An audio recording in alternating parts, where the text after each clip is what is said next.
ભક્તિની પરિભાષા સૌના માટે જુદી જુદી છે. કોઈના માટે વિશ્વાસ, કોઈના માટે માનતા, કોઈના માટે બાધા. પણ આજે એવા મંદિરની વાત કરવી છે જ્યાં ફક્ત દર્શનની માનતા રાખવાથી ઘણા બધા લોકોના કામ થાય છે.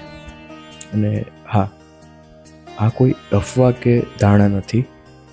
આ વાતનો સાક્ષી હું પોતે છું. આ મારો જાતનો અનુભવ છે. જ્યારે કંઈ નહોતું ત્યારે મહારાજ પાસે ગયો હતો અને આજેના પ્રતાપે ઘણું બધું છે. મિત્રો, એ મંદિર છે ઉનાવા.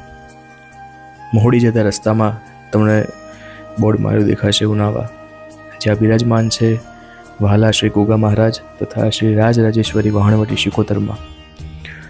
મિત્રો, દરેકની શ્રદ્ધા અને વિશ્વાસ, દરેકની માનતા, દરેકની બાધા, દરેકની માન્યતાઓ જુદી જુદી હોય છે. પણ હા, એક વસ્તુ તમને જરૂરથી કહીશ, જો તમારે ખરેખર કોઈ કામ અટવાયું છે, તમે કોઈ જગ્યાએ મૂંઝવણમાં છો, તો મહારાજને એક ખાલી દર્શન કરવાની એક માનતા માની જોજો અને 100% મારો મહારાજ તમારા દુઃખનો ભાગીદાર બનશે. જય ગોગા મહારાજ, જય વહાણવટી શિકોતરમાં, જય ચેહરમાં.